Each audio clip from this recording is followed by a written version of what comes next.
Hey everyone, and welcome back. We have a new episode of Big Brother 28 to discuss this evening. But tonight we have a very special guest, and she is a special guest because she's my best friend. Everyone give a warm welcome to Miss Mora. Look at her, look at her, look at the skin, look at the Hello. I'm smile, so look at her happy to baby. be here. Yes, Thank thank you for you. coming Thank you for on. having And me. I never thought we would see the day where Mora would start watching Big Brother. Me either, truthfully. But we're here. So yes. So how I convinced Maura to start watching, she revealed to me during the pandemic, she started watching Love Island. And for those of Yep. you who don't know, Love Island is a full-time commitment. And I just felt like if you can commit to Love Island, you can commit to Big Brother. So she started watching Big Brother 28. I did. I did. You made a convincing argument, because Love Island comes on like every day. Big Brother only comes on 3 times a week. I was like, I feel like I could commit. I could lock in.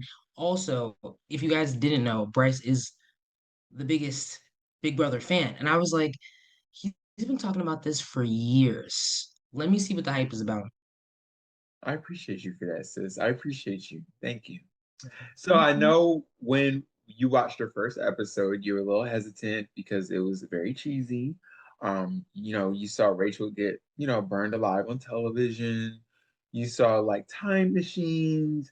You saw the weird intro packages. But since that first episode, what have you like really liked about this season so far?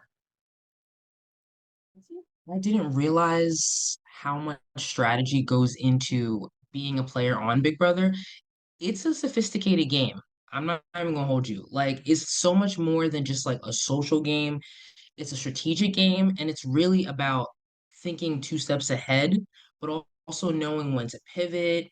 And I was like, oh, this is for Big Brother is for smart people. I'm not even gonna hold you. Like, you can't just like watch it casually. You really gotta like lock in.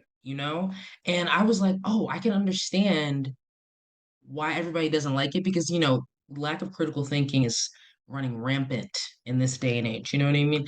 So I feel like if you want to really tap in, you really should lock into a Big Brother season because you got to be good at puzzles. You got to be like physically skilled. You also got to like know how to work the social game.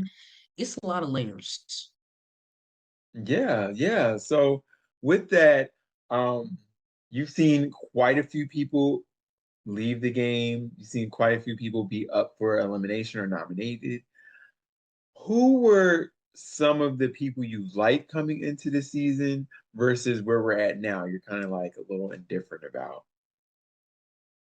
I was talking to you about this before, but I think that as someone who loves reality TV, not all reality TV, but loves reality TV, I look at it from a lens of like a social game only. And I feel like Big Brother forces you to look at it in for both strategy and social because you need both to move from week to week. And so when I first started watching it, I was still watching it from the lens of like, oh, like I think I like this character because they're funny, or like I like this. And then it slowly became like, oh, that's not even really important. How are they playing the game? What's their, how does their game differ from their opponents? What is helping them move from week to week? And so I feel like at the beginning of the game, I was like, oh, maybe I like Lyric. I don't really like Melody. I think Lyric's kind of annoying. Melody, I just feel like she wasn't good at nothing. Like she wasn't winning none of the competition. She didn't really seem like super athletic. Like I was like, what are we even doing? And then Barrett was like just in the back, like every episode. And I'm just like, are we gonna get in the game? And then what I have really enjoyed, because really after episode 3, 4 is when I started to lock in for real. I was like, there's always a surprise. Like I feel like anytime we get to like the HOH, anytime we get to the power veto, every time we get to what's the other one? What's the other competition? Blockbuster. The blockbuster, yeah. It's always like not what I thought. And then like when it's time to vote folks out, I'm like, wait, how did we get here? Like I feel like that's really what's kept me going because it's never it's never who I think. And I'm like, oh, okay, I really need to pay attention. That's Mm, good to know. That's good to know because more up until I want to say 2 or 3 seasons ago, there wasn't a blockbuster competition, meaning that after the veto, that the nominations were locked in. So if there that's was it. like a larger alliance, we knew as fans who was going home, and it was going to be a complete steamroll. Like there wasn't an element of surprise. But with the blockbuster now, it's like based on who wins, you don't know who's actually going home. And to my surprise, what I've seen a pattern with this season is everyone who's nominated post veto goes home. Mm, It's never the original nominees. I think that only happened during Lala's when Chuck went home. But other than that, everyone has been like a post veto nominee. Ashley, mhm. who came after Ashley? Rome, who Um, came after Rome? Jason, mhm. um, Chuck, like I said, was on the block before. Kamu came on, he got nominated with Devin's special power. You know what I'm saying? Right? That's a good So point. I feel like that's like a different component that I don't think we necessarily experienced so far on this entire show. That's a good point. And it's good to know. And I was telling you before that um I don't skip any of the competitions because as a first time watcher, I was like, I really want to understand top to bottom how the game works. Because Smart. I will say, as a new watcher, the first episode, you're like, wait, what is going on? But you have to stay in it. You got to stay in it. Once I hit episode 4, I was like, okay, like I want to watch the clips. My algorithm is sending me all the TikTok vids. I'm reading the little blurbs online. I'm in. Yeah, and that's another thing. Like Mora was telling me recently that she kind of has to, if she decides to watch live feeds, it's not going to be this season. She feels like she needs to like ease into it, and it's almost like the live feeds are like a almost like a reset of your mind, right? I've been watching Mhm. live feeds since I was a freshman in college, right? I remember I used to pay $3 a month and subscribe because it wasn't even there wasn't a Paramount Plus. It Uh, was like the kids this don't off know. brand, this third party brand off the CBS website where you can watch the live feeds. And it was like mad pixelated. I had my little debit card and used to use it every month. Anyway, whatever it case may be. Because the live feeds is live and the episode comes out maybe a couple days later, similar to Love Island, there's a little bit Right. of a delay between reality and what's being shown. That I have been desensitized to spoilers, if that makes sense. So someone Yes. can tell me something, like for example, a movie that came out, and they can tell me exactly what happened, and it doesn't ruin the experience of that movie because I'm used to it from watching Big Brother. So because I watch the live feeds, I'm used Right. to knowing what happens before it happens. Now I watched the actual show because there aren't any confessionals on the live feeds, right? It kind of like Mhm. fills in the blanks. Like, so I might see an argument, but I don't know why the argument happened. So when I watch the Right. episode, I get like the thought process of the argument. So I think that's the only component of the show that you might be missing. And that's going Mm. to segue into what's been happening in the last few weeks with Taylor and Lala versus the house. Yes. So, for those of you who don't know, especially if you're not on X and Threads, there's been quite a few microaggressions being thrown against Taylor or used against Taylor and Lala. When I say microaggressions, they can be conscious or unconscious Right. comments that are made in biases, Right. right? And on the live feed, spoiler alert, Taylor completely, I don't want to say she crashed out, but she just got fed up with Yeah. Angela and Haley. And I sent more some of those clips because I don't know if it's going to air on the actual show because they have a Right. tendency to kind of protect the house guests because people have jobs, people Yep. people have a life outside the show. We get it. Um, just so Mora can like see kind of like the history of this show when it comes to black contestants. Right. So more when I sent you those clips, what were your thoughts? What did you think? What were you feeling? Well. as a licensed psychotherapist, just want to throw that out there. I really appreciated the montage of microaggressions so I could really get a full scope, right? And also, I always think this as someone who is been an avid reality TV watcher. We talk often about how we both grew up watching The Real World. We watch Road Rules. Y'all don't know about Road Rules. That Uh, T, T. incredible Yes. cinema. Okay, and then The Challenge was like top tier, right? And we all have seen firsthand how we as Black contestants are not treated the same as white contestants. Now, what's interesting is as I'm thinking about all of the episodes this season, I actually didn't consciously recognize that as everyone is forming these alliances, they're never including Lala and Taylor. And I was like, huh, that's interesting. And also, even when they talk like the language around Taylor's demeanor, listen, I feel like as a Black person, we all know how Taylor has felt in the workplace when we are the only, or there's only a few of us, that we really can't be our full selves. And to me, I just felt like she was always reserved, like playing the game, but playing the game her way, only speaking she wasn't like filling words just to fill words. You know, like I feel like I appreciated that. And I feel like when it was time to show up, she showed up. Like that competition where she had with the poison and it was with Mm-hmm. the wine, I was like, she had the fucking game face on. Like she was like, y'all not about to play with me. And I was like, I was waiting for my girl. I was like, y'all sleeping on her for real. But she even when she was crashing out, she really was still so composed. And I feel like that's what people don't understand as a Black woman. Even when we're really wanting to give it to you, we still are gonna be composed because Mm-hmm. she had every right to be really upset. Like the gaslighting was crazy. Also, we all know like selective memory when it comes to white contestants. I don't remember that. That's not what I said. Don't do that because we could watch it back. Like let's not do that.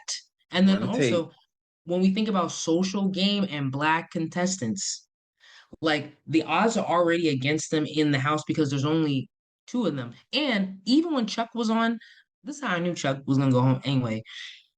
Chuck thought that he was bigger than the program. Chuck was not. You thought that if I was besties with Haley, if I was going along with Kamu, that everyone was gonna look out for me. His social game wasn't even that strong for real. And I was like, why did you think that you were so comfortable? So when he went home, I really wasn't that surprised. I was like, you got real comfortable. I feel like what's working for Taylor and Lala is that they know they're not comfortable. They know they're not going to be made to be comfortable. And you have also told me, as someone who's an avid watcher and also watches Survivor, that this is a mental game. Like it's mental toughness. And I feel like as Black folks, we know what that feels like because we have to do it every day. We got to do it at work. We got to do it in mixed company because, and then also all skin folk and kinfolk because we already knew Chuck wasn't really for the girls, you know, like, and they clocked that, which is why they were like, Taylor tried. Taylor was like, Chuck, what are you about to offer? Like, you're not even offering. He was just like, ugh. I was like, he's about to go home. That's fine. Let's go. So I feel for Taylor. I love that Mother Latrice is here for her, but I feel like folks, these games reflect what's actually happening outside of the house. All of this is real life. It's not really just a reality show. Mm-hmm. And it's very interesting. And it's crazy because since this is your first season watching, up until this season, from Big Brother 23 and up, CBS did this 50% BIPOC rule that the reality shows had to have 50% BIPOC, pretty much. And then Interesting. that's when season 23, we had the infamous Cookout Alliance, where we had six Black people united together to create an alliance to pick everyone else off because They wanted we wanted a black winner of Big Brother. We had not had a black winner in 23 seasons. which is so wild.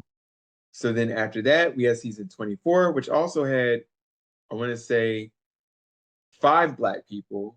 And then we saw the bullying of Taylor Hale, who became the first black woman who won, and she was mostly bullied by the black contestants. Mm. Then Mm-hmm. season 25, we had five black people. Season 26, we had how many black people in season 20? Let's say we had five black people in season 26. Season 27, I think we had a solid four. This season, we got three. And then they removed the 50% BIPOC rule.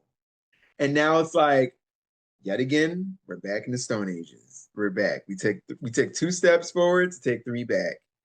And Which I is a feel like, reflection of our current environment, you know? right. And I said all that to say, if Taylor and Lala was on last season or the season before, I don't necessarily think they would be experiencing all these microaggressions to the same magnitude that they're experiencing them now. It's a fair point. It's a fair point. And it's like, it's interesting because even when we think about like the gameplay, they're not even the weakest game players at all.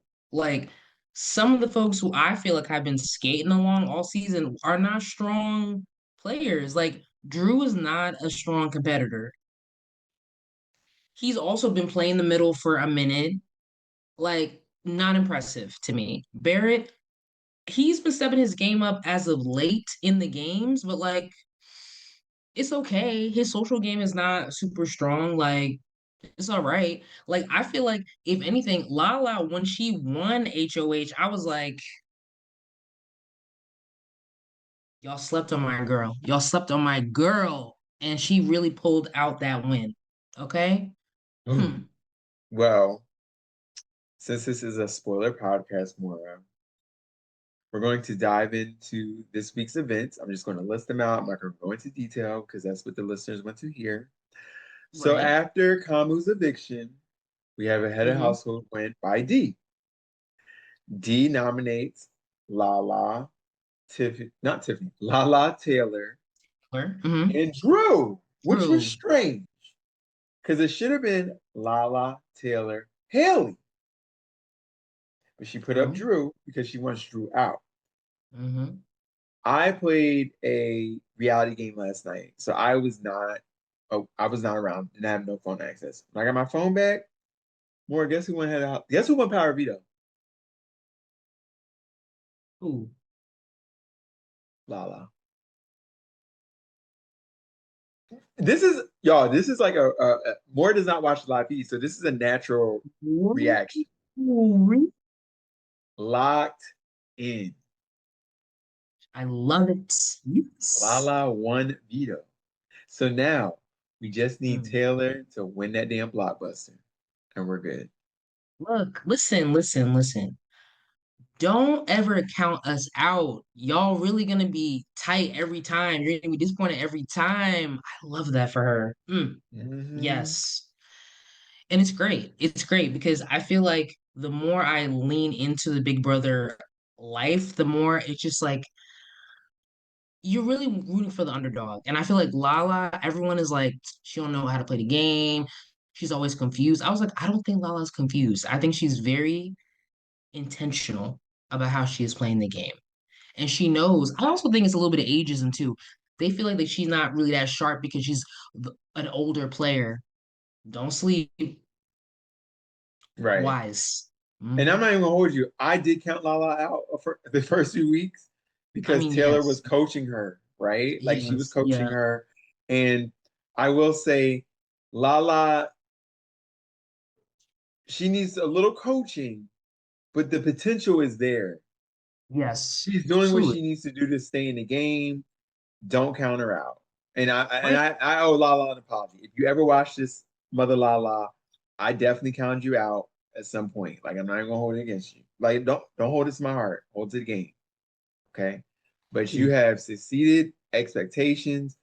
You're winning things. I think Angela's probably envious of you because y'all are the same age. And you're Lala's older and doing the damn thing. Yeah, and also don't get me started on Angela I mean, if you got because time, I got to, I if you got got time time, because listen, I'm not impressed with Angela. I did not watch her on her original season, okay? So, I'm missing all the context, but on this season I'm not impressed. It's a lot of crying. She cries a lot. She's not a good competitor. I think she talks too much shit all the time. And it's just like, girl, you're really not focused. Like, and her social game is weak in comparison to like with all the idols. Like, I feel like Devin's social and strategic game is very strong, in hmm my opinion. I feel like he knows exactly how to position himself, move around. People are already intimidated by him, period. And he knows that, but he still is approachable. Like, I feel like he really knows how to like finesse that. Angela does not have that at all. mm. And watching her in competitions is painful because I know she's not going to win. And let's just move on. I want her to lose all the things. So, Period. And before we let you go, I'm going to ask one last question because I asked every guest on the show. If Big Brother was ending tonight, like we're at finale night, who is your winner pick based on who's in the house right now? Who would you bet all your money on is going to walk away as the winner of $750,000 on finale night, which is tonight? I think I'm going to go with Lala. I think she's going to be my winner pick. Period. That's Yeah. it. That's all we Yeah. needed. Ah, Um, exciting. yes. So Maura and I both have early mornings tomorrow, so we're going to let her go. But before you go, Maura, would you please like to plug in your social media handles, any upcoming projects, anything you want to talk about that you've been working on, anything? The floor is yours. I'm not going to limit you. Say what you need to say. Well, since you asked, I am a licensed psychotherapist. I own my own practice called Lovewell Psychotherapy. We are open for new patients. You can find me on all handles, Instagram, TikTok, Threads. It's always Lovewell, one word. And that's on Hit me up. period. That's Yes. on period. I love that. So, thank you everyone for watching, tuning in. We're going to have a new episode not airing on Wednesday, but being recorded on Wednesday. It's going to be up on Thursday. And if I don't talk to you again for the rest of the evening, make sure you enjoy your work day starting tomorrow. Take care.